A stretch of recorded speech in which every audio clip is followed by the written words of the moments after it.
Hi everyone, welcome to my channel Manju's Flavors. இன்னைக்கு பார்க்க போற ரெசிபி பன்னீர் பராட்டா. வீட்ல எப்படி டேஸ்டியா ஹெல்தியா பண்ணலாம் வாங்க பார்க்கலாம்.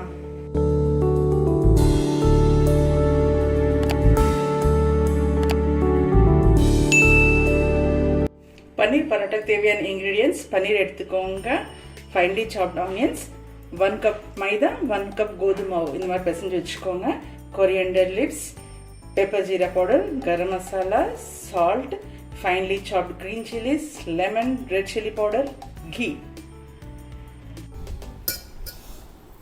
மாவு வந்து 1 கப் கோதுமை மாவு 1 கப் மைதா மாவு எடுத்துக்கிட்டு ஒரு 2 டேபிள் ஸ்பூன் ஆயில் ஆட் பண்ணிக்கிட்டு கொஞ்சம் சாஃப்டாக பிசைஞ்சுக்கோங்க. சப்பாத்தி மாவோட கொஞ்சம் சாஃப்டாக இருக்கணும்.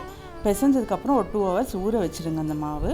இப்போ பன்னீர் நம்ம கிரேட் பண்ணிக்கலாம். இந்த மாதிரி மெலிசா இருக்கிறத எடுத்துக்கோங்க. இப்போ கிரேட் பண்ணிக்கோங்க. நல்லா கிரேட் பண்ணிட்டு தான் நம்ம பராட்டா செய்யணும், அப்போ தான் நல்லா வரும்.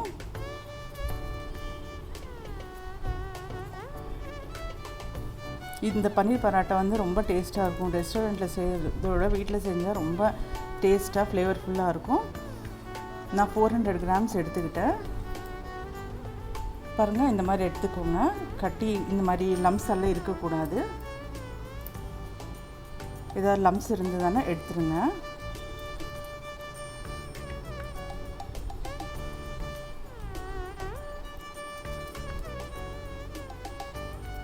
பாருங்கள், இந்த மாதிரி உதிரியாக இருக்கணும் பன்னீர்.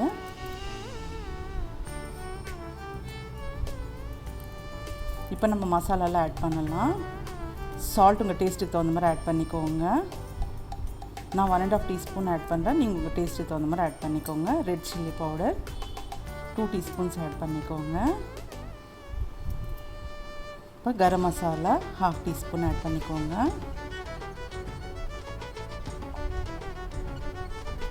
மிளகு ஜீரகத்தூள் 1 டீஸ்பூன் ஆட் பண்ணிக்கோங்க.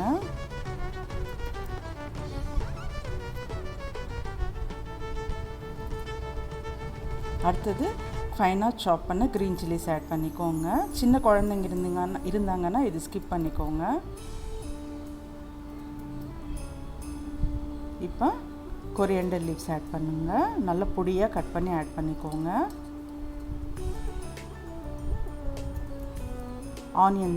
ஆனியன்ஸும் நல்லா ஃபைனாக சாப் பண்ணிக்கோங்க, அப்போ தான் உருட்டுறதுக்கு நல்லா வரும். பாருங்கள், ரொம்ப பொடியாக கட் பண்ணிக்கோங்க.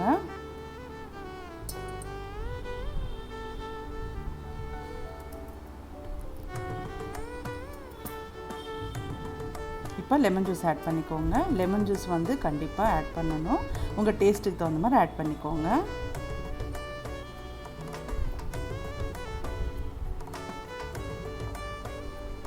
இப்போ மசாலாலாம் நல்லா மிக்ஸ் பண்ணிக்கோங்க. ரொம்ப அழுத்தி பேசியாதுங்க, அப்படியே உதிரியாக இருக்கணும் பன்னீர் ஆனியன்ஸ் எல்லாம். இது நல்லா மிக்ஸ் பண்ணிக்கிட்டு டேஸ்ட்டு பாருங்கள். ஏதாவது பத்தலைன்னா நீங்கள் ஆட் பண்ணிக்கோங்க. பாருங்கள், இந்த மாதிரி இருக்கணும். ஏதாவது தேவைன்னா இந்த ஸ்டேஜில் நீங்கள் ஆட் பண்ணிக்கோங்க. இப்போ வந்து நம்ம சப்பாத்தி பராட்டா ஊற்றிக்கலாம். மாவு இந்த அளவுக்கு எடுத்துக்கோங்க. ரொம்ப கம்மியாகவும் வேண்டாம், ரொம்ப அதிகமாகவும் வேண்டாம். பாருங்கள், மாவு நல்லா சாஃப்டாக இருக்குது. இந்த கன்சிஸ்டன்சியில் இருக்கணும். இப்போ உதிரி மாவு தொட்டுட்டு நம்ம உருட்டலாம். ஃபஸ்ட்டு சின்னதாக உருட்டுங்க. உங்களுக்கு எதில் செஞ்சால் கம்ஃபர்டபுளாக இருக்குமோ அது மேலே நீங்கள் உருட்டிக்கோங்க.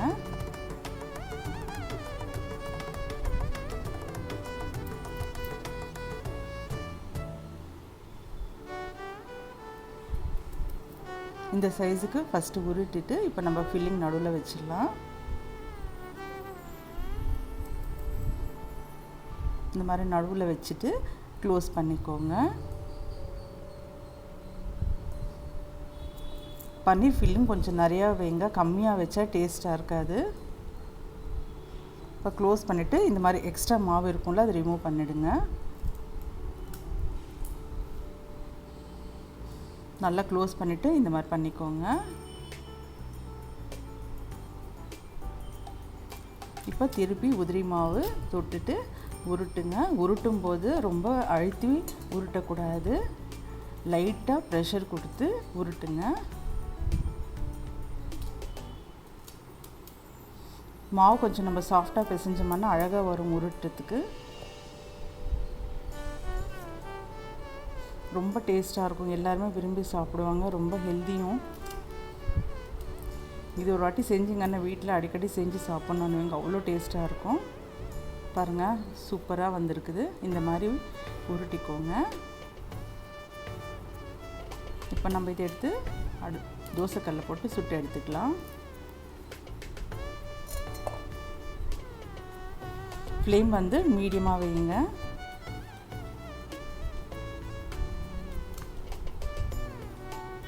இது வந்து நெய்யில் இல்லை பட்டரில் சுட்டு எடுத்தால் தான் நல்லாயிருக்கும். ஆயிலில் செஞ்சால் டேஸ்ட் இருக்காது. சப்போஸ் உங்களுக்கு கீ பட்டர் பிடிக்காதுன்னா ஆயில் ஆட் பண்ணிக்கோங்க.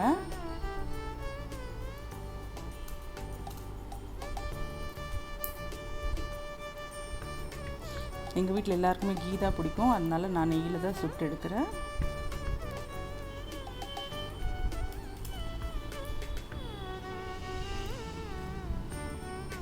மைதா மாவு வேண்டான்னா நீங்கள் வெறும் கோதுமை மாவில் கூட செஞ்சுக்கலாம்.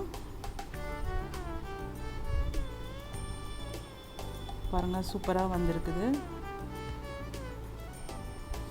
இப்போ இந்த மெஷர்மெண்ட் பிரகாரம் நீங்கள் பண்ணிங்கன்னா கரெக்டாக லெவல் வந்திருக்குது. எனக்கு லெவல் பராட்டாஸ் வந்திருக்குது.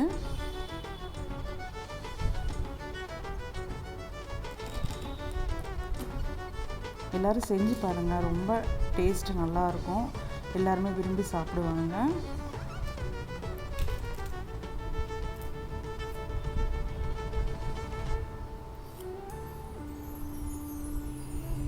பண்ணும்போது தெரியுது நல்லா சாஃப்டாக வந்திருக்குது பராட்டா.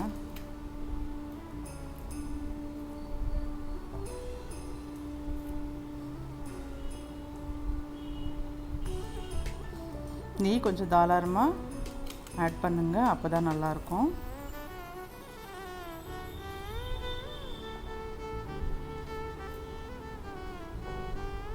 இப்போ நம்ம எடுத்துடலாம் பிளேட்டில்.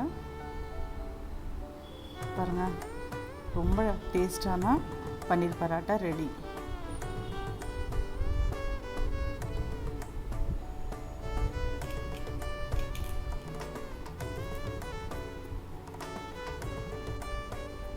டேஸ்டான பன்னீர் பரோட்டா ரெடி. இது வந்து தயிரில் தொட்டு சாப்பிட்டா நல்லாயிருக்கும், இல்லைன்னா டொமேட்டோ சாஸில் தொட்டு சாப்பிட்டா டேஸ்ட்டு வேறு லெவலில் இருக்கும். செஞ்சு பார்த்துட்டு உங்களோட ஃபீட்பேக் சொல்லுங்கள். தேங்க்ஸ் ஃபார் வாட்சிங்.